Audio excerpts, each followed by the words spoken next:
دینی اختلافات کب ختم ہوں گے اور گزشتہ قوموں کی تاریخ اور ان کی باقی ماندہ چیزوں کو دیکھنے کے بارے میں اسلام کیا کہتا ہے؟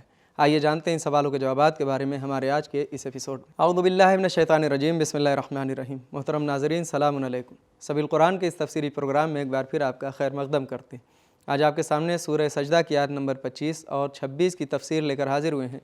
تو آئیے سب سے پہلے اس سورہ کی آیت نمبر 25 کی تلاوت اور اس کے ترجمے کو غور سے سن لیتے ہیں۔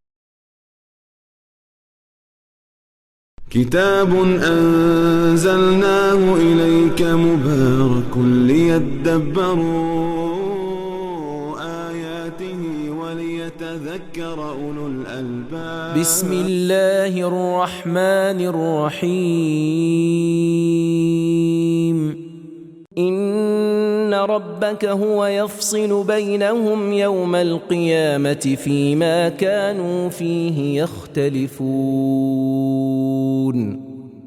اے رسول، اس میں شک نہیں کہ جن باتوں میں لوگ دنیا میں باہم جھگڑتے رہتے ہیں، قیامت کے دن تمہارا پروردگار قطعی فیصلہ کر دے گا۔ تلاوت اور ترجمے کو سن لینے کے بعد اب آئیے اس آیت کے نقطے کو بھی جان لیتے ہیں۔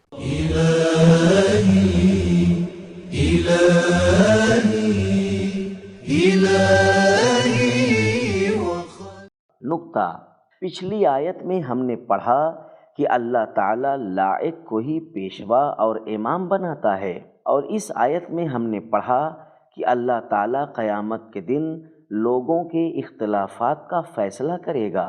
اختلاف سے مراد شاید رہبر اور پیشوا کے بارے میں اختلاف ہو، اور اللہ کے بنائے ہوئے پیشواؤں سے جھگڑا لڑائی کرنے کی وجہ سے اللہ ان سے حساب لے گا، اور یہ ان لوگوں کے لیے ایک طرح کی دھمکی ہے جو اللہ کے بنائے ہوئے پیشواؤں کی مخالفت کرتے ہیں۔ نقطے کو جان لینے کے بعد اب آئیے اس آیت کے پیغامات کو بھی غور سے سنتے ہیں۔ كتاب أنزلناه إليك مبارك ليدبروا پیغام نمبر 1، قیامت میں اللہ کی شان ربانی یہ ہے کہ اختلافات کا فیصلہ کرے۔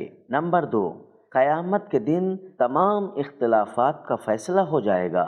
نمبر 3، دنیا میں دینی اختلافات حل ہونے والے نہیں ہیں۔ نمبر 4، انسانوں کے درمیان ہمیشہ سے اختلاف رہا ہے۔ نمبر 5، دینی پیشواؤں کو اپنے کام اور لوگوں کی ہدایت سے نا امید نہیں ہونا چاہیے، کیونکہ اختلافات ہمیشہ سے رہے ہیں۔ اب آئیے سورہ سجدہ کی آیت نمبر 26 کی تلاوت کو بھی اس کے ترجمے کے ساتھ سن لیتے ہیں۔ أَوَلَمْ يَهْدِ لَهُمْ كَمْ أَهْلَكْنَا مِنْ قَبْلِهِمْ مِنَ الْقُرُونِ يَمْشُونَ فِي مَسَاكِنِهِمْ إِنَّ فِي ذَلِكَ لَآيَاتٍ أَفَلَا يَسْمَعُونَ۔ کیا ان لوگوں کو یہ معلوم نہیں کہ ہم نے ان سے پہلے کتنی امتوں کو ہلاک کر ڈالا جن کے گھروں میں یہ لوگ چل پھر رہے ہیں؟ بے شک اس میں قدرت خدا کی بہت سی نشانیاں ہیں، تو کیا یہ لوگ سنتے نہیں ہیں؟ تلاوت اور ترجمے کو سن لینے کے بعد اب آئیے اس آیت کے نکات کو بھی جان لیتے ہیں۔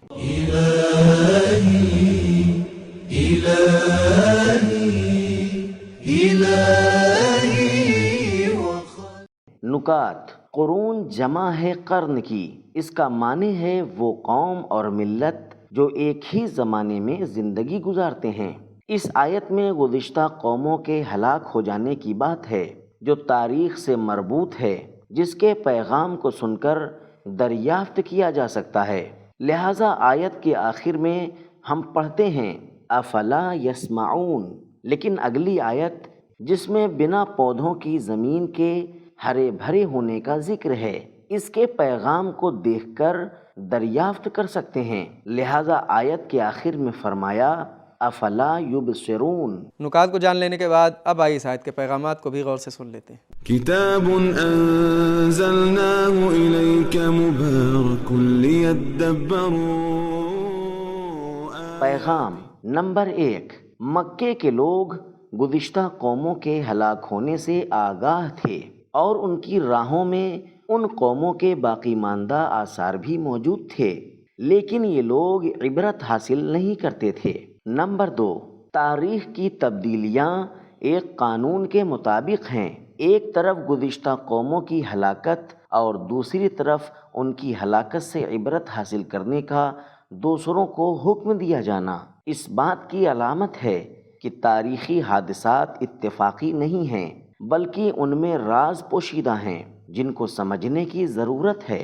نمبر 3، سرکش قبیلوں کی ہلاکت آنے والوں کی ہدایت کا بہترین وسیلہ ہے۔ نمبر 4، ہلاک ہونے والے سرکش قبیلوں کی تعداد بہت ہے۔ نمبر 5، اسلام گزشتہ قوموں کی تاریخ اور باقی ماندہ چیزوں کو دیکھنے کا حکم دیتا ہے، لیکن شرط یہ ہے کہ اس سے عبرت اور نصیحت حاصل کی جائے، نہ کہ غفلت کے ساتھ دیکھا جائے۔ نمبر 6، بہترین عبرت آموز مناظر وہاں ہوتے ہیں جہاں انسان خود حاضر ہوتا ہے۔ نمبر 7، آنے والی نسلوں کے لیے اپنے بزرگوں کے تاریخی آثار کو بچا کر رکھنا ضروری ہے۔ نمبر 8، گزشتہ قوموں کی عزت اور ذلت کے اسباب پر غور کریں اور اس سے عبرت حاصل کریں۔ نمبر 9، قوموں اور ثقافتوں کا خاتمہ اللہ کی نشانیوں کا ایک جلوہ ہے۔ نمبر 10، اگر ہمارے کانوں میں سننے کی صلاحیت ہو تو خاموش کھنڈروں میں بھی ہمارے لیے پیغام ہے۔ تو ناظرین کرام، ہم نے یہ جانا کہ دنیا میں دینی اختلافات ختم ہونے والے نہیں ہیں، بلکہ آخرت میں تمام اختلافات کا فیصلہ ہو جائے گا، اور اسلام گزشتہ قوموں کی تاریخ اور باقی ماندہ چیزوں کو دیکھنے کا حکم دیتا ہے، مگر شرط یہ ہے کہ اس سے عبرت اور نصیحت حاصل کی جائے، غفلت کے ساتھ نہ دیکھا جائے۔ یہ تھے ہمارے سوالوں کے جوابات۔ ملتے ہیں اگلے ایپیسوڈ میں، تب تک کے لیے خدا حافظ۔ سبیل قرآن، قرآنی سماج کی پہچان۔